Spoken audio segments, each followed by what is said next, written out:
नमस्कार मित्रांनो, दिनेश देवरे या यूट्यूब चॅनलमध्ये आपलं सर्वांचं मनापासून खूप खूप स्वागत. नवीन शैक्षणिक व्हिडिओमध्ये आज आपण इयत्ता 5वी विषय परिसर अभ्यास 1 यामधील पाठ क्रमांक 21 कामात व्यस्त आपली आंतरेंद्रिये या पाठावर आधारित संपूर्ण स्वाध्याय अगदी सोप्या भाषेमध्ये कसा सोडवावा याविषयी सविस्तर माहिती जाणून घेणार आहोत. चला तर मित्रांनो, सुरू करूया आजचा व्हिडिओ.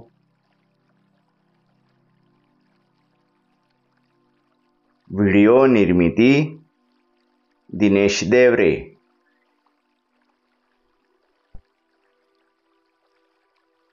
प्रश्न पहिला, काय करावे बरे?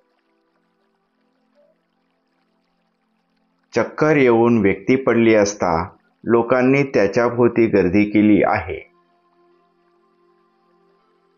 उत्तर, चक्कर येऊन पडलेल्या व्यक्तीला शुद्ध व मोकळ्या हवेची गरज असते.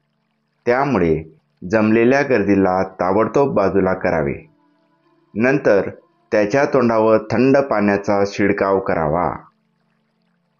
शक्य असेल तर इतरांच्या मदतीने त्या व्यक्तीला डॉक्टरांकडे न्यावे.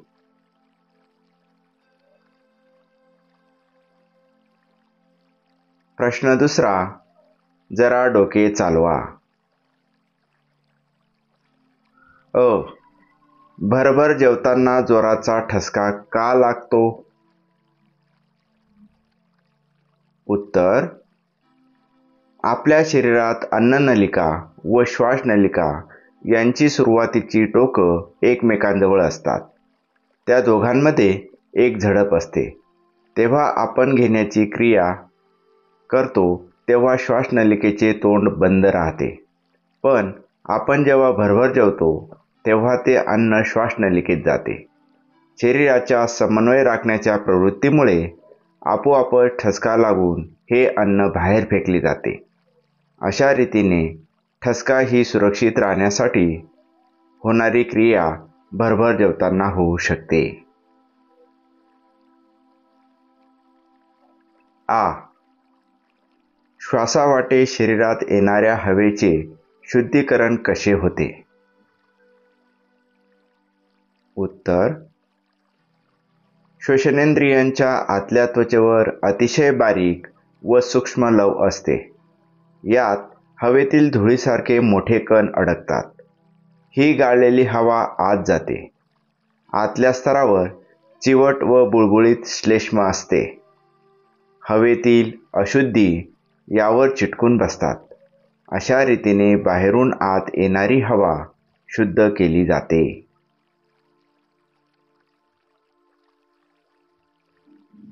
प्रश्न तिसरा, खालील रिकाम्या जागी योग्य तो शब्द भरा. अ. टिंबटिंब वायू शरीराच्या सर्व भागांपर्यंत पोचवला जातो. अचूक उत्तर आहे ऑक्सिजन. आ. जठर हे टिंबटिंब सारखे इंद्रिय असते. उत्तराचा अचूक शब्द आहे पिशवी. प्रश्न चौथा, जोड्या लावा. अ गट, ब गट. अ गटामध्ये 1. फुफ्फुसे,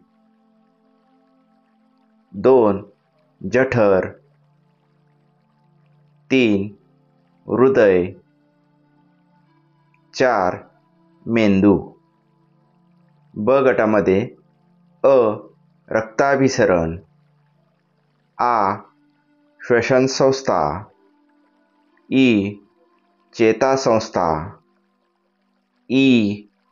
पचन संस्था. आता योग्य जोड्या लावूयात. उत्तर, 1. फुफ्फुसे, श्वसन संस्था. 2. जठर, पचन संस्था. 3. हृदय. रक्ताभिसरण. 4. मेंदू. चेतासंस्था.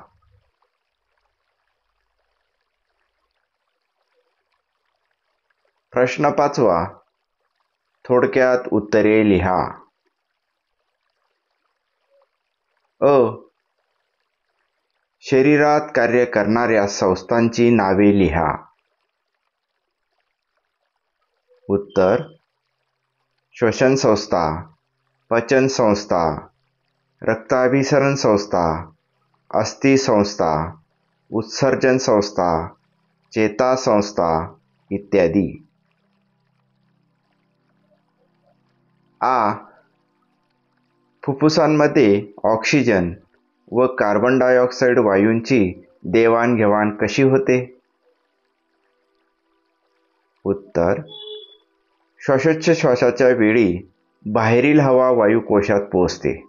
हवेतील ऑक्सिजन वायुकोशांच्या भोवताली असणाऱ्या रक्तवाहिन्यांमध्ये शिरतो. तेथून रक्तावाटे तो संपूर्ण शरीराला पुरवला जातो. त्याचवेळी शरीराच्या सर्व भागातून रक्ताबरोबर आलेला कार्बन डायऑक्साईड वायू रक्तातून वायुकोशात शिरतो. उच्छ्वास टाकला की ही अशुद्ध हवा शरीराबाहेर जाते. ई. लाळ हा द्राव पाचक रस का आहे? उत्तर: लाळेमध्ये टायलिन नावाचा पाचक रस असतो. या रसामुळे पिष्टमय पदार्थाचे ग्लुकोजमध्ये रूपांतर होते.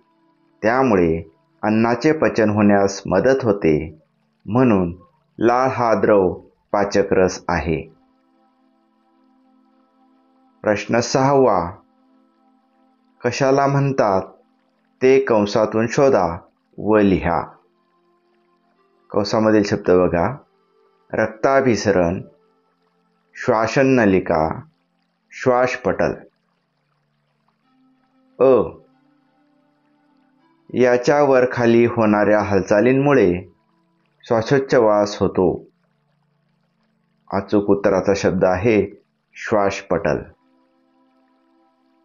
आ. शरीरात सतत रक्त फिरत ठेवण्याची प्रक्रिया. उत्तराचा अचूक शब्द आहे रक्ताभिसरण. ई. नाकातून आलेली हवा या नळीत येते. उत्तराचा अचूक शब्द आहे श्वासनलिका. धन्यवाद मित्रांनो. आजचा व्हिडिओ आपल्याला कसा वाटला कमेंट्समध्ये कळवा. व्हिडिओ आवडला असेल तर व्हिडिओला लाईक करा, सबस्क्राईब करा. असेच नवनवीन व्हिडिओ पाहत राहा. पुन्हा भेटू लवकरच नवीन व्हिडिओ घेऊन. तोपर्यंत बाय.